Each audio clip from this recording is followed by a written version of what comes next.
السلام علیکم ورحمۃ اللہ تعالی وبرکاتہ۔ نحمده ونصلی ونسلم علی رسولہ الکریم،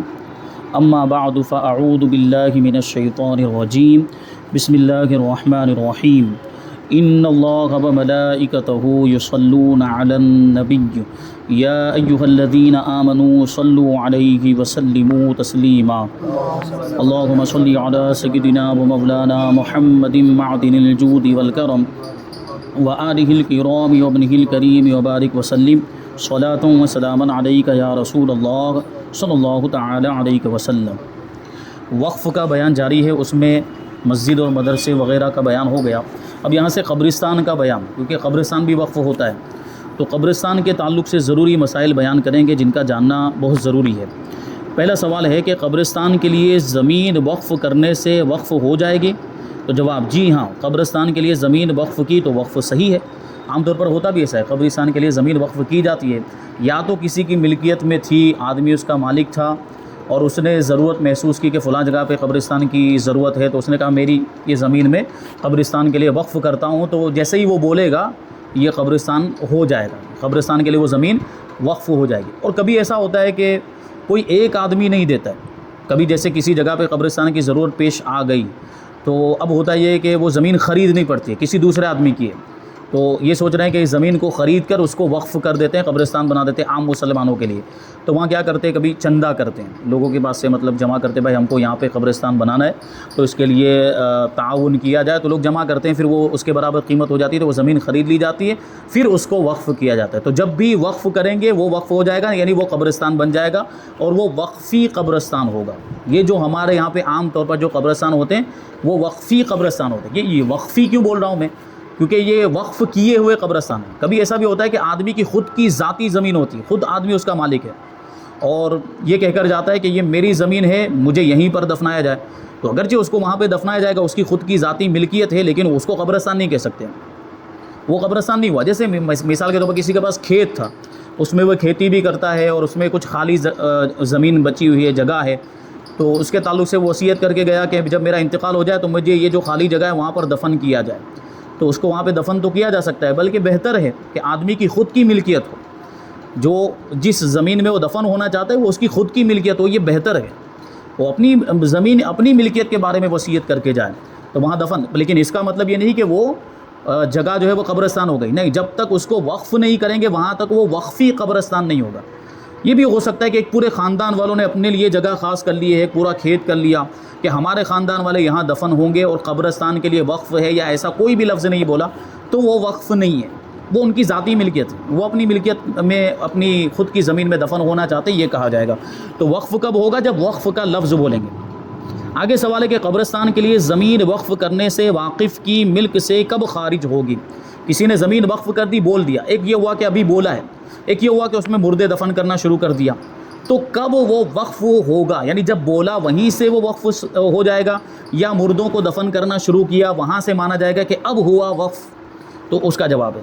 اصح یہ ہے، یعنی زیادہ صحیح مذہب یہ ہے کہ وقف کرنے سے ہی واقف کی ملک سے وہ زمین خارج ہو گئی، یعنی جیسے ہی اس نے بولا کہ میں نے اپنی زمین کو قبرستان کے لیے وقف کیا، ویسے ہی وہ اس کی ملکیت سے نکل گئی وہ زمین، اور وہ کیا ہو گئی، وقف ہو گئی۔ اگرچہ نہ ابھی مردہ دفن کیا ہو اور نہ اپنے قبضے سے نکال کر دوسرے کو قبضہ دلایا ہو، یعنی ابھی تک اس کے قبضے میں ہی ہے زمین، لیکن اس نے بول دیے جو الفاظ وقف کے ہوتے ہیں وہ الفاظ اس نے بول دیے، تو اگرچہ اس نے ابھی اپنے ہی قبضے میں رکھا ہوا ہے لیکن وہ ہو گیا قبرستان۔ آگے سوال ہے کہ زمین قبرستان کے لیے وقف کی اور اس میں بڑے بڑے درخت ہیں یا عمارت ہے تو اس کا کیا حکم ہے؟ بہت اہم سوال ہے۔ کبھی کوئی زمین وقف کر دیتا ہے تو زمین میں عام طور پر درخت بھی ہوتے ہیں، خالی زمین پڑی ہوئی تھی، کبھی کھیتی بھی ہو سکتی ہے اس میں، کہ کھیتی کی ہوئی تھی اور کھیتی کے ساتھ ہی اس نے کھیتی کے موجود ہوتے ہوئے وقف کر دیا، یا جو ہے کہ عمارت بنی ہوئی ہے، آدمی کا گھر تھا اس میں، یا ایکسٹرا مکان تھا، رہتا کسی دوسرے مکان میں، اس نے کہا کہ یہ مکان والی زمین میں نے وقف کی، تو اب جو مکان ہے وہ کس کا مانا جائے گا؟ جو اس میں درخت لگے ہوئے ہیں یا کھیتی باڑی ہے وہ کس کی مانی جائے گی؟ کیا یہ بھی ساتھ میں وقف ہو جائے گا؟ یعنی عمارت بھی، بلڈنگ بھی وقف ہو جائے گی، درخت بھی وقف ہو جائیں گے، یا صرف زمین وقف ہوگی؟ بہت اہم سوال ہے، جواب دیتے ہیں۔ زمین قبرستان کے لیے وقف کی اور اس میں بڑے بڑے درخت ہیں تو درخت وقف میں داخل نہیں، کیونکہ اس نے کیا بولا ہے زمین وقف کی، درخت کے بارے میں کچھ نہیں بولا، تو درخت اس کی ملکیت میں ہی ہے، زمین وقف ہوئی درخت اس کے مانے جائیں گے، یہ وقف میں داخل نہیں ہے، یا اس کے واقف کی یا اس کے ورثہ کی ملک ہے، یعنی واقف خود موجود ہے تو درخت اس کے مانے جائیں گے، یا وقف کرنے واقف کا مطلب کیا ہوتا ہے؟ وقف کرنے والا، اگر اس کا انتقال ہو گیا تو اس کے وارثوں کی وہ ملکیت ہوگی، یعنی درخت یا عمارت جو بھی ہے۔ یوں ہی اس زمین میں عمارت ہے تو یہ بھی وقف میں داخل نہیں بلکہ واقف کی ملکیت ہے، وہ عمارت اس کی ہی مانی جائے گی۔ اب وہ جو چاہے وہ کرے، یا تو وہ باقی رکھنا چاہتا ہے تو باقی رکھے، یا جو ہے کہ اس کو توڑ دینا چاہتا ہے تو وہ توڑ دے۔ حالانکہ اب اگر آگے چل کے مطلب پریشانی آ سکتی ہے کہ قبرستان میں جگہ کی کمی ہو گئی اور اب وہ جو عمارت اس کی تھی وہ اب رکاوٹ بن رہی ہے، جگہ روک رہی ہے، تو اس سے اجازت لے کر اس کو توڑا جائے گا، اس کو ختم کیا جائے گا۔ سوال ہے، گاؤں والوں نے قبرستان کے لیے زمین وقف کی اور مردے بھی اس میں دفن کیے، پھر اسی گاؤں کے کسی شخص نے تنہا یا بعض دوسرے لوگ بھی اس سے راضی تھے اس زمین میں اس لیے کمرہ بنایا کہ تختے وغیرہ قبرستان کے ضروریات اس میں رکھے جائیں گے، تو اس کا کیا حکم ہے؟ ابھی تک تو کیا بات چلی تھی کہ عمارت ہو تو وہ وقف کرنے والے کی، لیکن یہاں اب سوال یہ ہے کہ قبرستان ہے اور قبرستان میں ایک خالی جگہ ہے، یہاں قبریں ہیں، یہاں دفن کرنا شروع کر دیا ہے، یہاں مردے ان کو دفن کیا ہے، لیکن یہ خالی جگہ ہے۔ اب خالی جگہ میں وہ سوچ رہے ہیں لوگ، ایک آدمی مل کر یا جو ہے کہ اس کے ذمہ دار مل کے سوچے یہاں ایک کمرہ بنا دیتے ہیں تاکہ جو قبرستان کی ضروریات ہے جیسے تختے وغیرہ جو بھی مطلب وہاں استعمال ہوتے ہیں، دوسری کچھ چیزیں جو ہے کہ استعمال ہوتی ہیں تو وہ اس میں رکھنا چاہتے ہیں، اور اس میں رکھنے کے لیے ایسا کمرہ بنانا چاہتے ہیں، تو کیا اس زمین پر جو دی تو گئی ہے قبرستان کے لیے لیکن ابھی تک وہاں پہ قبر بنی نہیں ہے، تو وہ خالی زمین پہ کمرہ بنایا جا سکتا ہے کہ نہیں؟ تو جواب ہے کہ اگر قبرستان میں وسعت ہے، یعنی قبرستان میں کافی جگہ ہے کہ مردے دفنانے کے لیے ابھی بھی کافی جگہ باقی بچی ہے، کمرہ بنا دیں گے تو کوئی رکاوٹ نہیں آئے گی، وہ نڑے گا نہیں، تو ایسی صورت میں کمرہ بنایا جا سکتا ہے، کوئی حرج نہیں۔ یعنی جبکہ یہ مکان قبروں پر نہ بنا ہو، اگر قبروں پر بنائیں گے تو سخت گنہگار ہوں گے بنانے والے،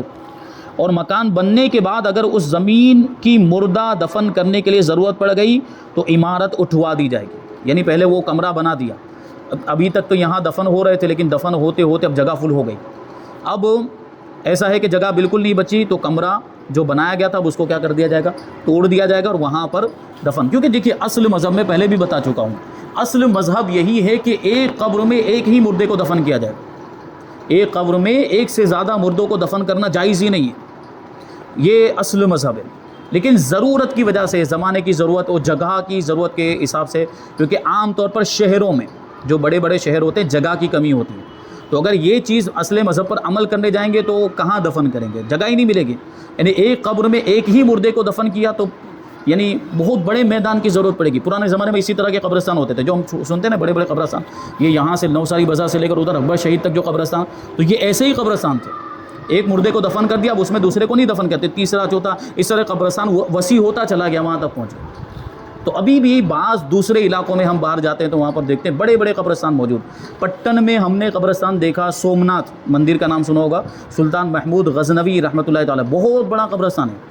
بہت بڑا قبرستان ہے، اور اسی میں شہداء کرام کی قبریں بھی موجود ہیں، جو سلطان محمود غزنوی کے ساتھ جو لشکر میں شامل ہوئے تھے، جو شہید ہوئے تھے، ان کی قبریں بھی اسی قبرستان کے اندر موجود ہیں، تو وہاں بھی یہی معاملہ ہے۔ تو اصل مذہب تو یہی ہے کہ ایک قبر میں ایک ہی مردے کو دفنایا جائے گا، وہ قبر کھولی نہیں جائے گی، اور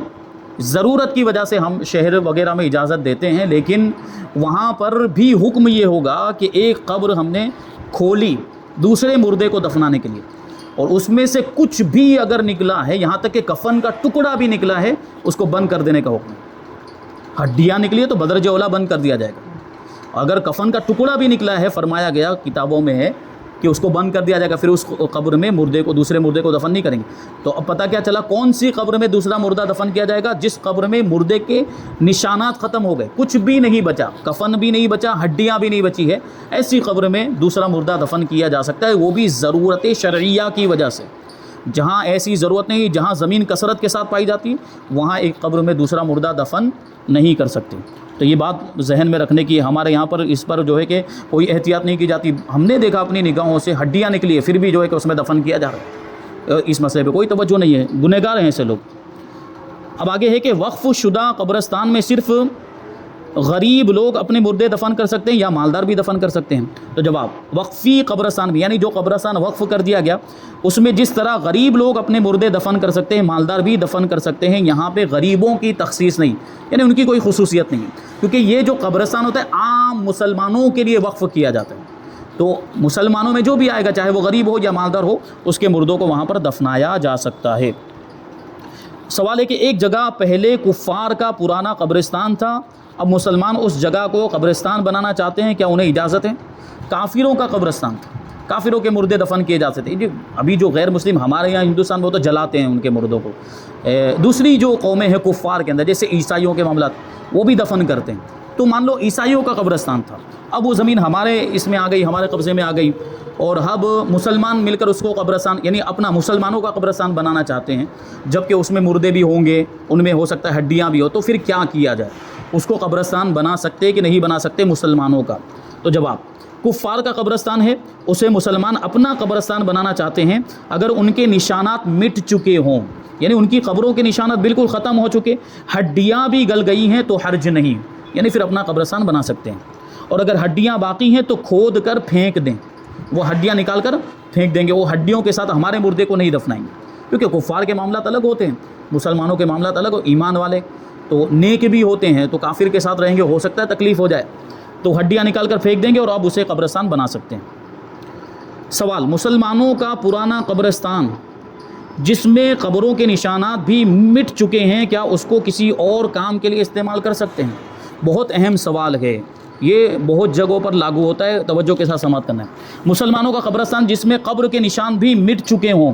ہڈیوں کا بھی پتہ نہیں، جب بھی اس کو کھیت بنانا یا اس میں مکان بنانا ناجائز ہے، اور اب بھی وہ قبرستان ہی ہے، قبرستان کے تمام آداب بجا لائیں۔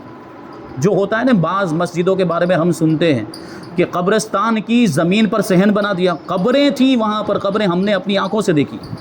اور قبروں پر صحن، قبر کے اوپر نماز پڑھنے سے نماز مکروہ تحریمی ہوتی ہے، تو وہ اس جگہ پر جو بھی لوگ نماز پڑھ رہے ہیں سب کی نماز مکروہ تحریمی، جہاں قبریں تھیں، اب یہ کہہ دیا جاتا ہے کہ بہت پرانی ہو جائے قبر تو اس کے اوپر بنا سکتے ہیں، پتہ نہیں کہاں سے فتویٰ لے کر آ گئے، وہابیوں کا فتویٰ ہے یہ، وہابی کہتے ہیں کہ قبر کے نشان بالکل ختم ہو گئے، ہڈیاں بھی گل گئی ہو تو وہاں پہ عمارت بھی بنا سکتے ہیں، وہاں کچھ بھی بنا سکتے ہیں، تو ہم تو سنی ہے نا، تو ہم ان کو فالو کیوں کریں گے؟ ہم سنی مذہب کے حساب سے جو فتویٰ ہے اس کو فالو کریں گے۔ اعلیٰ حضرت رضی اللہ تعالیٰ نے اس بارے میں پورا رسالہ لکھا ہے جس کا نام ہے اہلاک الوہابیین، کہ وہابیوں کا جو یہ فتویٰ تھا نا اس کے خلاف ہی لکھا ہے پورا رسالہ، کئی سو صفحات پر مشتمل ہے، اور اس میں یہ بات ثابت کی ہے کہ قبروں پر چلنا بھی جائز نہیں، قبروں پر بیٹھنا بھی جائز نہیں، قبروں پر گندگی کرنا بھی جائز نہیں، یہاں تک کہ قبر کو ٹیک لگانا بھی جائز نہیں، تو وہاں نماز پڑھنا کیسے جائز ہو سکتا ہے؟ قبروں کے اوپر جو بھی پڑھتا ہے ان کی نمازیں خراب ہو رہی ہیں، اور جو نمازیں خراب ہو رہی اس کا وبال بنانے والے پر ہے۔ آگے ہے کہ قبرستان میں کسی نے اپنے لیے قبر کھدوا رکھی ہے، کیا دوسرے لوگ اس میں اپنا مردہ دفن کر سکتے ہیں؟ ایک قبرستان تو وقفی ہے، اور وقفی قبرستان کا کیا مطلب ہوتا ہے؟ کوئی بھی آ کے اپنا مردہ دفن کر سکتا ہے، برابر، لیکن ایک آدمی نے کیا کیا؟ قبر کھدوا کے ابھی سے اس نے تیار کر کے رکھ دی ہے، یہ ہوتا ہے بعض اوقات کچھ لوگ، تو کبھی یہ اچھی چیز بھی ہو سکتی ہے، کبھی یہ غلط چیز بھی ہو، اگر یہ اس لیے اس نے بنا کے رکھی کہ آخرت کی یاد آتی رہے اس کو کہ مجھے جانا ہے، قبر میں جانا ہے، تو اچھی بھی چیز ہے یہ، تو اس نے قبر کھدوا کے رکھی اپنے لیے کہ مجھے یہاں پہ دفن کیا جائے گا، میں مروں گا اس کے بعد، تو اب سوال یہ ہے کہ کیا دوسرے کو اس میں دفن کر سکتے ہیں کہ نہیں، کیونکہ وہاں تو سب آ سکتے ہیں، عام مسلمانوں کا قبرستان ہے، تو جواب قبرستان میں کسی نے اپنے لیے قبر کھدوا رکھی ہے، اگر قبرستان میں جگہ موجود ہے تو دوسرے کو اس قبر میں دفن کرنا نہ چاہیے، یعنی دوسرے کو دفن نہیں کریں گے، وہ مرے گا تب دفن، جبکہ دوسری جگہ موجود ہے، اب کوئی بھی مردہ آئے گا ظاہر سی بات ہے دوسرا، وہ دوسری جگہ خالی ہے وہاں پہ دفن کر دیا جائے، اور جگہ موجود نہ ہو تو دوسرے لوگ اپنا مردہ اس میں دفن کر سکتے ہیں، یعنی اس نے اپنی قبر کھدوا کے رکھی، اب دوسری جگہ ہی نہیں ہے، اب یہ اس کا تو ابھی انتقال نہیں ہوا ہے، جس کا انتقال ہو گیا ہے اس کو لا کے دفن کیا جا سکتا ہے۔ بعض لوگ بہت اہم چیز ہے کہ اس سے مطلب ایک مسئلہ نکل رہا ہے اس کو بتا رہے ہیں، حالانکہ وہ قبرستان سے تعلق نہیں رکھتا ہے لیکن بہت اہم مسئلہ ہے، ہمارے یہاں پہ عام طور پر یہ ہوتا بھی ہے، تو توجہ کے ساتھ سماعت کریں گے۔ بعض لوگ مسجد میں جگہ گھیرنے کے لیے پہلے سے رومال رکھ دیتے ہیں یا مصلی بچھا دیتے ہیں، ہوتا ہے کہ نہیں ہوتا؟ رومال رکھ کے خاص طور پہ جمعہ کے دن رومال رکھ کے چلے گئے،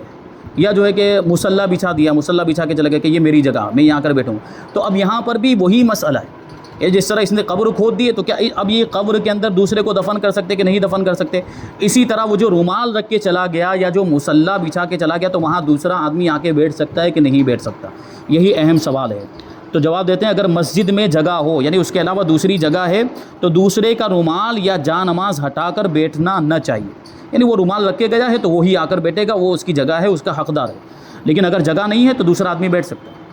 اگر مسجد میں دوسری جگہ وہی جگہ خالی ہے اور دوسری جگہ فل ہو گئی ہے تو وہ وہاں پر رومال ہٹا کے یا مصلی ہٹا کے بیٹھ سکتے ہیں، لیکن اپنی جاگیر نہیں سمجھنا چاہیے۔ کچھ لوگ اس میں بہت سختی کرتے ہیں، یہ میری جگہ ہے، میں ہمیشہ یہاں بیٹھتا ہوں، یہاں کوئی نہیں بیٹھ سکتا۔ مسجد کسی کی ذاتی ملکیت نہیں ہے، یہ عام مسلمانوں کے لیے کوئی بھی کہیں بھی بیٹھ سکتا ہے۔ اس طرح جگہ خاص نہیں کرنی چاہیے کہ یہ میری ہی جگہ ہے، یہاں میں ہی بیٹھوں گا، دوسرا کوئی نہیں۔ بلکہ بعض اوقات تو دیکھا جاتا ہے کہ اگر ان کی جگہ پہ کوئی دوسرا آ کے بیٹھ گیا تو اس کو اٹھا دیتے ہیں، یہ بڑی بدتمیزی والی بات ہو گئی۔ اور یہ اگر اس کو ایذا ہو رہی ہے، اس کی وجہ سے اس کو تکلیف پہنچ رہی تو سخت گنہگار ہے یہ ہٹانے والا، یہ بات ذہن میں رکھنی چاہیے۔ اب آخری سوال ہے اس بیان میں کہ کسی کی زمین میں بغیر اجازت مالک اگر کسی نے مردہ دفن کر دیا تو حکم کیا ہے؟ یہاں ابھی تک تو جو بات چل رہی تھی وہ وقفی قبرستان کی، جو مسلمانوں کے لیے وقف کیا وہ اب کسی کی ملکیت نہیں، جو بھی چیز وقف کر دی جاتی ہے اب کوئی بھی انسان اس کا مالک نہیں رہتا، وہ اللہ تعالیٰ کی ملکیت ہو جاتی ہے۔ لیکن یہاں بات چل رہی ہے ایسی زمین کی جو کسی کی ملکیت میں ہے، اس کا کوئی مالک ہے اور اس زمین کے اندر مردہ دفن کر دیا تو اب کیا کیا جائے گا؟ تو جواب دیتے ہیں کہ زمین مملوک میں بغیر اجازت مالک کسی نے مردہ دفن کر دیا تو مالک زمین کو اختیار ہے کہ مردے کو نکلوا دے یا زمین برابر کر کے کھیتی کرے، کیونکہ وہ زمین اس کا حق ہے اور اس کی اجازت نہیں لی، مردہ دفن کرنے سے پہلے اس کی اجازت نہیں لی، وہ زمین اس کی ملکیت کی ہے۔ تو ظاہر سی بات اس کی وجہ سے اس کو پریشانی ہوگی۔ اب وہاں پہ مردہ دفن کر دیا، اب اگر وہ کھیتی کرنا چاہتا ہے تو وہ کیا کرے؟ وہ اگر وہاں مکان بنانا چاہتا ہے تو وہ کیا کرے؟ تو اگر اس کی اجازت لی ہو تو الگ مسئلہ ہے۔ اگر پہلے پوچھ لیا بھائی آپ کی زمین ہے، ہم یہاں پہ مردہ دفن کرنا چاہتے ہیں، آپ کی اجازت؟ اس نے کہا اجازت، اس کی زمین ہے، وہ اس کو اختیار ہے اجازت دے، اس نے اجازت دے دی، پھر مردہ دفن کیا، اب وہ نکلوا نہیں سکتا، اب وہ اس کے اوپر کھیتی باڑی نہیں کر سکتا، اب اس کے اوپر وہ عمارت نہیں بنا سکتا کیونکہ اس نے خود نے اجازت دی۔ یہاں بات چل رہی ہے کہ اس کی اجازت کے بغیر اس کی زمین میں کسی نے مردہ دفن کر دیا ہے، تو اب ظاہر سی بات ہے اس کو اختیار ہوگا، مالک کو، زمین کے مالک کو اختیار ہوگا کہ وہ مردے کو نکلوا دے، یعنی جو بھی اس کے وارثین ان سے رابطہ کر کے مومن ہے تو بے حرمتی نہیں کی جائے گی۔ نکلوانے کا مسئلہ صرف اس لیے ہے کہ وہ اس کی زمین خالی ہو جائے، وہ اس کو دوسرے کام میں لا سکے، وہ اس کے وارثین سے رابطہ کرے گا تم اپنا مردہ لے جاؤ یہاں سے احترام کے ساتھ اور عام قبرستان میں جا کر لے جا کر دفن کر دو، یا کوئی اور زمین میں جہاں اجازت ہو وہاں لے جا کر دفن کرو، تو یہ کرے، یا پھر زمین برابر کر کے اس پہ کھیتی بھی کر سکتا ہے۔ پھر یہاں پہ قبر کے احترام کی بات نہیں آئے گی کیونکہ یہاں اس کی زمین بغیر اجازت کے استعمال کی جا رہی ہے۔ بہرحال پھر بھی یہاں پر بہتر یہی ہے، وہ کھیتی باڑی بھی کرنا چاہتا ہے تو اس کے لیے بہتر یہی ہے وہ یہ کام کرے۔ اگر وہ راضی نہیں ہے اس قبر پر تو وہ نکلوا دے، یہی بہتر طریقہ ہے۔ وہ کھیتی کرے گا تو پھر مومن کی قبر کی بے حرمتی ہوگی، گناہ نہیں ہوگا کیونکہ بغیر اجازت کے وہاں پہ دفن کیا گیا ہے۔ بہرحال اس سے تو بچنا ہی چاہیے۔ تو یہ قبرستان کے کچھ ابتدائی مسائل بیان کیے گئے۔ اب آگے قبرستان میں اگر درخت ہیں اور اس کے علاوہ کچھ دوسری چیزیں ہیں تو قبرستان کے درختوں میں اگر پھل لگے، جیسے ہمارے یہاں آم کا درخت ہے تو پھل کا کیا کیا جائے گا؟ وہ پھل کو کیا مطلب اس کا استعمال کیا ہے، اور اگر اس کو بیچا تو پھر اس کی قیمت کا کیا کرنا ہے، یہ سب مسائل انشاءاللہ آگے درس میں شامل کیے جائیں گے۔ اللہ تبارک و تعالیٰ کی بارگاہ میں دعا ہے کہ جو کچھ بھی بیان ہوا اس پر ہم سب کو عمل کرنے کی توفیق عطا فرمائے۔ وما علینا الا البلاغ۔ السلام علیکم۔